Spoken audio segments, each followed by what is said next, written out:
Well, last year's shooting in Parkland started a gun safety movement with students and activists across the nation demanding for reform. CBS 12 News Investigates has been tracking proposals to prevent another shooting like Parkland.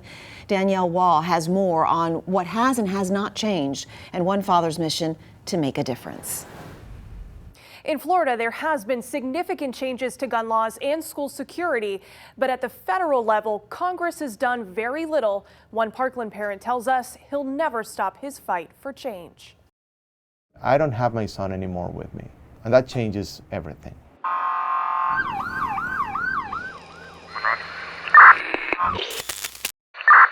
My life is a total new, it has a new meaning that it's very painful. After a gunman killed his son Joaquin at Marjorie Stoneman Douglas High School, Manuel Oliver turned his anguish into activism, founding an organization called Change the Ref, advocating on Capitol Hill, and joining millions of young Americans marching and demanding change.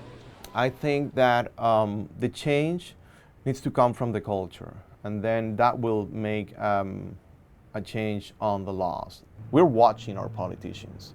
But 1 year after Parkland, Congress has done next to nothing.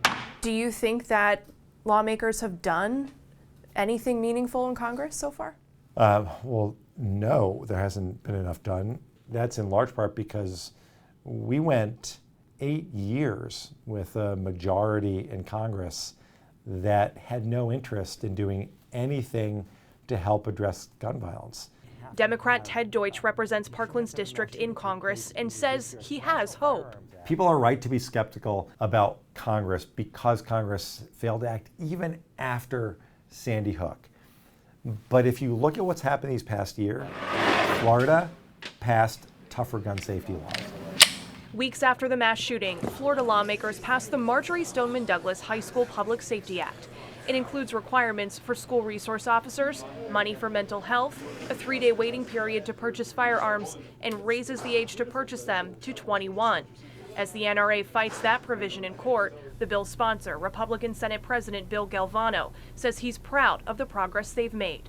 I think the bill went further in so many areas than anyone ever anticipated. But the bill did not include many of the measures the March for Our Lives demanded, like a ban on high-capacity magazines and so-called assault-style rifles. I believe it was politicized, and that amendment came up, and I did not support it. The Stoneman Douglas Commission recommended arming trained teachers, but so far Florida does not allow it, instead creating a guardian program. Student activists also called for universal background checks for gun sales. So far, that hasn't happened, but at this hearing last week. Today in America, anyone can go on the internet, answer an ad, or go to a gun show and buy a gun with no background check required. The House Judiciary Committee heard a background check bill with Parkland parents and students in the audience. It's the first time Congress has had a gun safety hearing in 8 years, something Congressman Deutsch says South Floridians inspired. For the first time, there is a gun safety majority in the U.S. House. That's what the kids and their movement helped to create. Parkland parents say progress may be slow, but their pressure on politicians isn't letting up. This is going to be our new destiny. This is what we are here for now. And Joaquin Oliver, 17 years old. Another change since Parkland is a ban on bump stocks. The Trump administration issued that rule in December, but so far, Congress has not passed a law to ensure that that ban is protected from legal challenges. Danielle Wall, CBS 12 News investigates.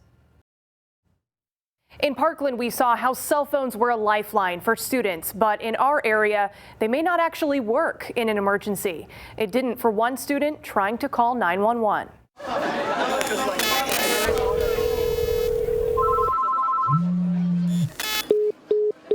One friend of mine, he was hurt, and I couldn't help him because I didn't have good reception. Camoris Peterson learned the hard way that his cell phone service was spotty while at school.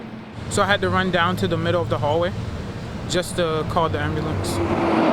A fellow student at Suncoast Community High hurt his leg and needed someone to call for help. Certain areas, like say down the hall, towards the end of the building is really bad. But then once you get towards like the middle, it's really good. So you have to walk to a different location to get better coverage? Yeah. there's a massive problem, and if you of people that think they have coverage or should have coverage and don't. Jeff Cohn runs the website deadcellzones.com. For years, he's collected thousands of complaints about cell phone dead zones across the country. On the map, wireless customers drop pins where they've suddenly lost service. Using the map, CBS 12 News Investigates found 9 schools in Palm Beach County with reported dead zones less than 1 mile away, including several T-Mobile dead zones near Congress Middle and Boynton Beach High, a Verizon dead zone near Jupiter High, an AT&T dead zone near Palm Beach Gardens High, and a Sprint dead zone near Suncoast.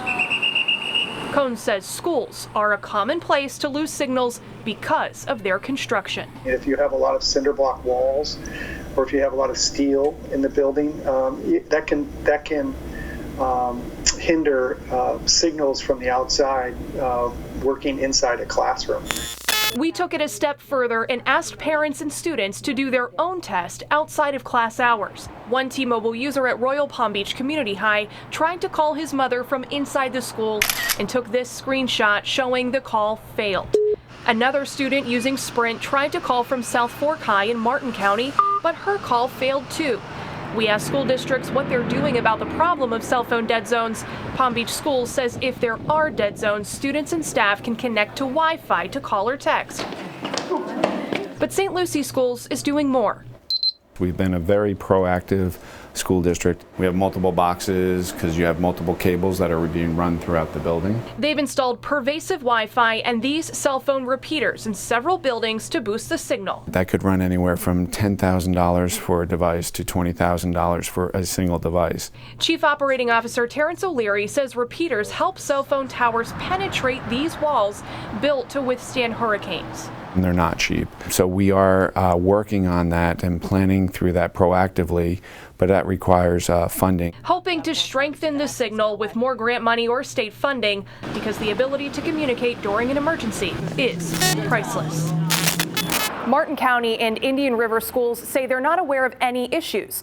Okeechobee Schools says there are dead zones in several, but not all buildings, but they would not reveal where due to security concerns, adding that they are installing equipment to address the issue. Danielle Waugh, CBS 12 News investigates. The shooting in Parkland prompted sweeping changes across our state, including a mandate that every school have a law enforcement officer on site. Yeah, CBS 12 News Investigates has been tracking this change. Our Danielle Waugh joins us now to tell us how districts are handling it. Districts tell me it has not been easy. They have not received enough funding from the state to pay all of these officers, but they have seen how important they are. In 1 year, Deputy Justin Jackson's job can change dramatically. Instead of patrolling highways, he's patrolling hallways. 10-4. Stay in line. Stay in line. No longer monitoring inmates. Good job. Hey. But getting to know classmates. Hey, little guys. You guys doing all right? Deputy Jackson is now assigned to Savannah Ridge Elementary School in St. Lucie County. The kids are great here. Really enjoy having me here, and I enjoy being around them. A job that did not exist 1 year ago, before the Parkland shooting. After things happened down south, I felt I need to be there. I need to try and help the kids and protect the kids. His new assignment helps the district meet a new state mandate.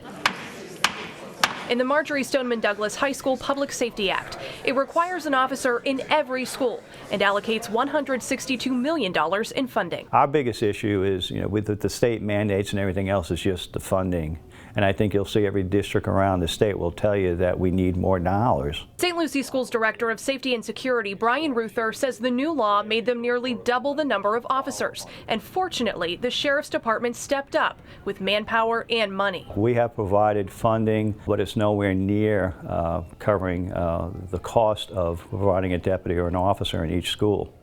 205, sir. Here's the breakdown in costs. In total, they use 55 deputies at a cost of about $7 million. The district paid $2.5 million, and to make up the difference, the county contributed $3.5 million. The sheriff's office absorbed the remaining $1 million. To send so many staff members to the schools, the sheriff's office hired 14 new deputies and reallocated 14 more.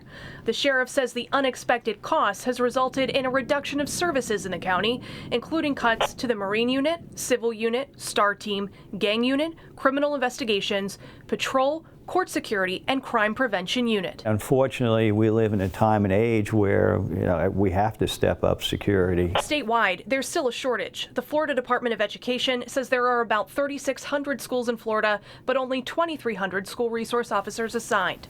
Several school districts express concerns about the funding of this program now and in the future.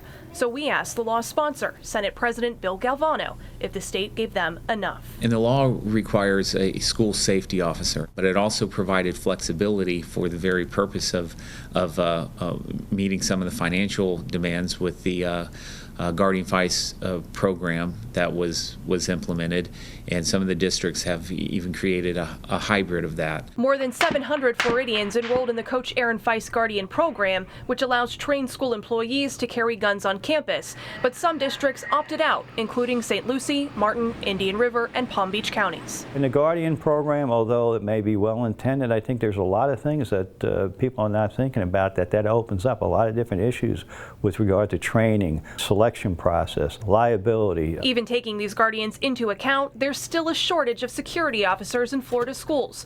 Security, these resource officers say, is worth every penny. We want to make sure our kids are protected. It's all good. Governor Ron DeSantis proposed an increase in funding for the Safe Schools program and wants to add $50 million. Lawmakers will be debating the governor's plans in the coming weeks. Danielle Waugh, CBS 12 News investigates.